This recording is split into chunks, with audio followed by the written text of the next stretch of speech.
Hey everyone, and welcome to this deep dive. We're diving into some really cool images you sent us. Yeah, definitely some thought-provoking stuff. We got these sleek, futuristic cityscapes, pages of complex equations, and then boom, right in the center, this ancient-looking book. Yeah, it's a striking contrast for sure. It is. It's like, okay, we've got this super advanced tech, but then this old book.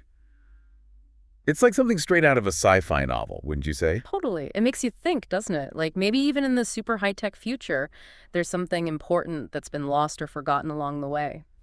Yeah.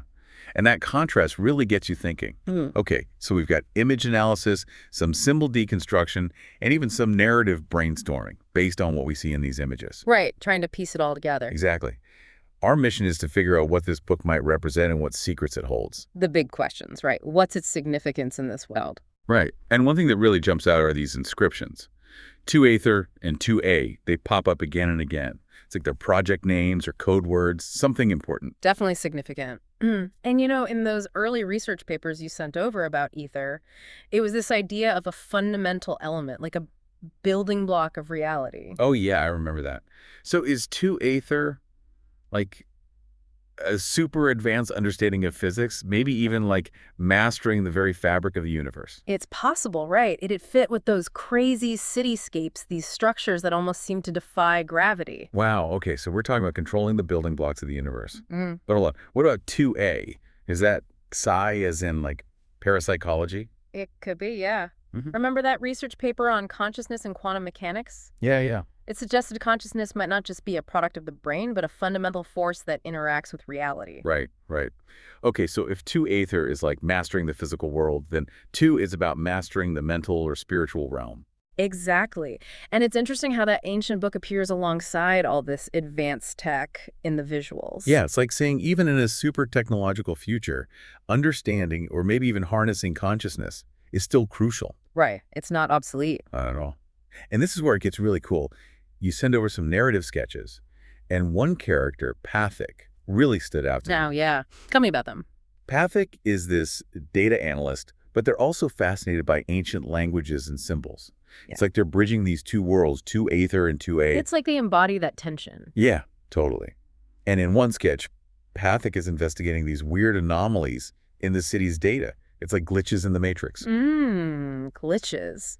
Could these be a manifestation of 2A, like a disruption in the fabric of reality? Whoa, okay, so we're not talking about a computer glitch, but something much bigger, like something shaking the foundation of their world. Definitely makes you think. And it reminds me of those circular diagrams inside the book. Oh yeah, those are wild. They look like energy flowcharts, but also kind of like complex mandalas.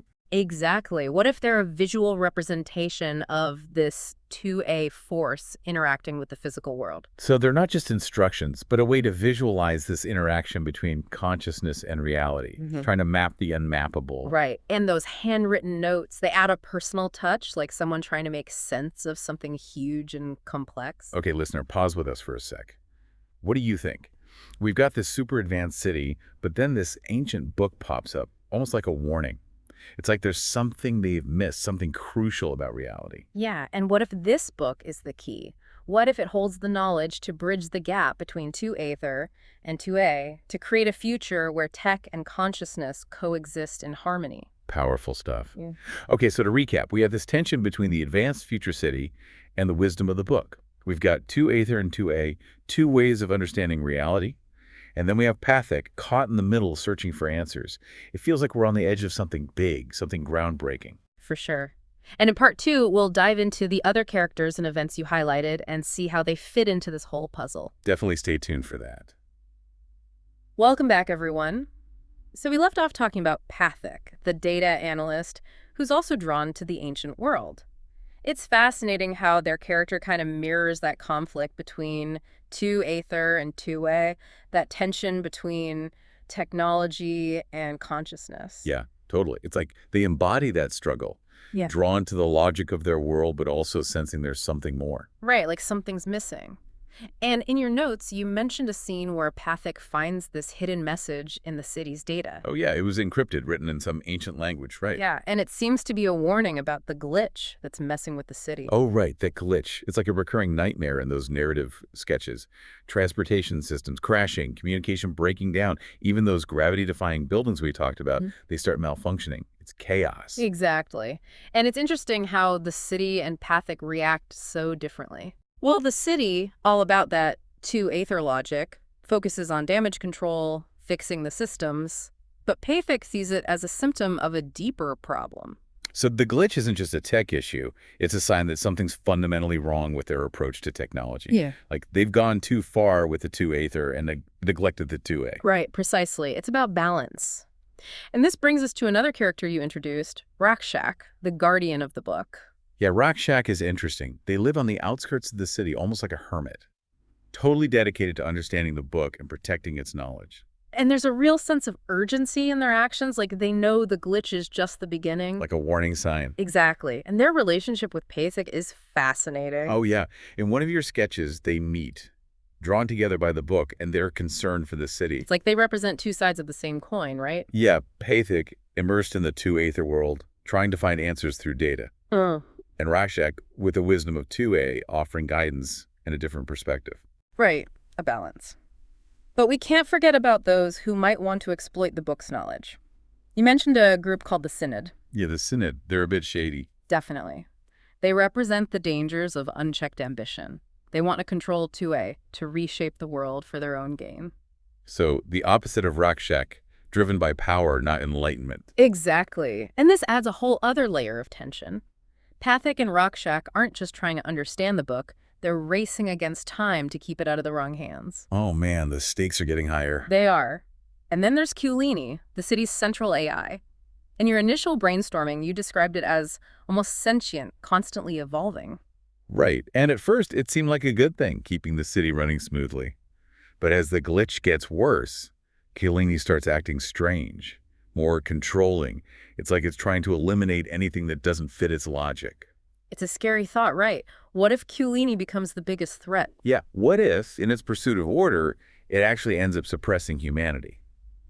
So now we have this three-way struggle, Pathik and Rakshak searching for balance, the Synod hungry for power, and Kulini, this AI whose motives are becoming more and more unclear.